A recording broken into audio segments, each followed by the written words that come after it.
Guiding Light, presented by new Extra Strength Comet, the stain-removing cleanser, now also in the plastic decorator size and the plastic bathroom bundle.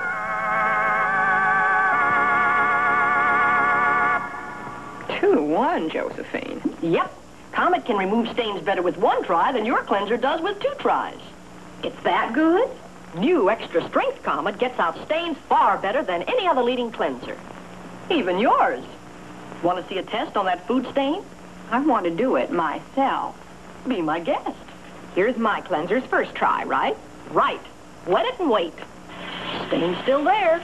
Oh, that's disappointing. I'll give mine a second try. Now, 1 try for Comet. Wet 'em. Wait again. There. 2 tries with your cleanser, only 1 with Comet. Oh, still some stain. But Comet removed it. It's the stain-removing cleanser. Only 1 with superchlorinol. Disinfects better, too. That test makes me mad.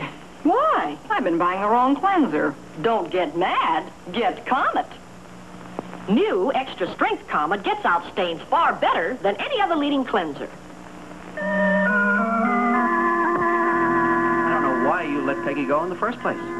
Here it is dinner time, and we have to sit around waiting for her. I let her go because it was important to her. To run off to see that young jerk, Johnny Fletcher, just at dinner time?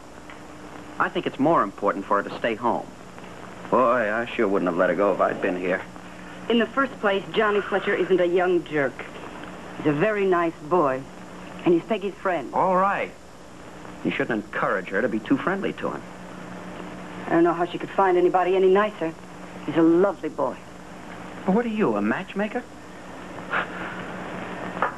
Boy, the boy is just too old for Peggy. He's 18. He'll be graduating from high school in a couple of weeks. He is exactly 1 year older than Peggy. Besides, you're making a mountain out of a molehill. Oh. He was upset about something, probably his exams, and he called Peggy and wanted to talk to her. As a friend, she should do that. Or don't you know what friendship means? It means that we have to sit around here waiting for her. I thought we were trying to work up some kind of a home. But first, you're always walking out on it, and now Peggy.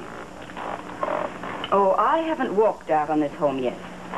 The day I do, you'll know about it. You went somewhere again today, didn't you? Yes, I did.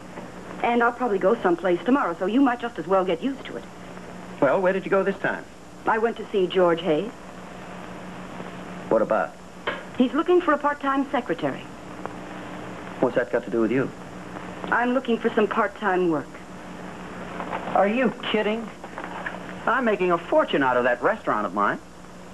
What are you trying to do, put me in a higher tax bracket so I'll lose money? Look, I get bored doing nothing every day. Don't you understand that? I'm used to working. You're not used to being a wife. That's your trouble. A wife sticks around the house and acts happy about it. Not this wife. Look, I want a job that gets me out among people, that gives me some contact with the outside world. Doing nothing but housework just bores me. This contact with the outside world you're looking for wouldn't have anything to do with Bill Bauer, would it? Now, what on earth makes you think that? Well, if you pick up a job in the downtown business district, that gives you an excuse to stay out of this house and be near him every day. I told you about his having a drinking problem now. Maybe you'd like to rescue your old hero and dry him out a little, while I'm supposed to think you're typing up letters for George Hayes. If you are trying to find a way to drive me out of this house, that's just the language you've been doing. I'm trying to keep you in this house, where you belong. Now, don't hand me any malarkey about loving office work. If you take a job, it'll be for love, all right, but not for work.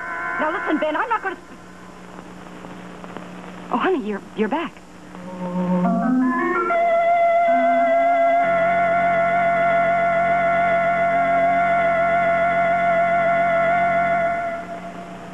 Grace, this cake's great. What's your recipe? Oh, it's too good to give away. Fine friend you are. Come on. No, it's the secret. Your cake recipe would save my meal. I'm stuck with leftovers tonight. Well, okay. My recipe is Duncan Hines. The mix? You're kidding. It's so moist. Moist is homemade. That's Duncan Hines. Look, the crumbs show how moist. Pick 'em up on your fork. Hey, they cling together. No dry cake does that. It is moist as homemade. That's why my recipe is Duncan Hines. Here. Get Moister's homemade Duncan Hines cake mix. And now, another adventure in good eating from Duncan Hines. Delicious Duncan Hines buttermilk pancakes. So light they're almost 50% higher than the leading mix. Duncan Hines buttermilk pancake mix. Well, there's my favorite daughter. Hey, you had a nerve running out on your family just at dinner time? I had to go, Dad. Well, anyway, you're back. Shall we get rolling on the dinner, Maggie? I have a terrible headache. You excuse me, I'll lie down. I'm sorry, Mom. I'll fix Daddy's dinner. You go ahead. Would you do that, honey? Mm-hmm. You go lie down now. Thank you.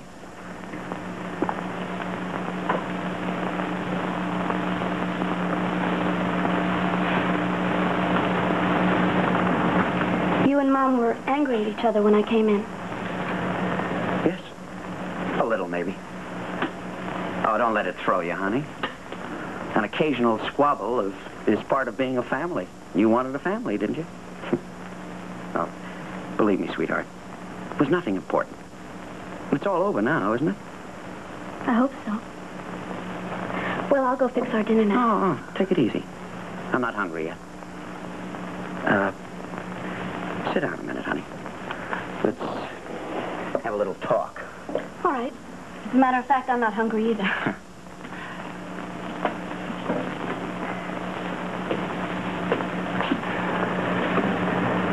Look, I'm about to scold you a little, but before I start, I just want to remind you that I'm crazy about you.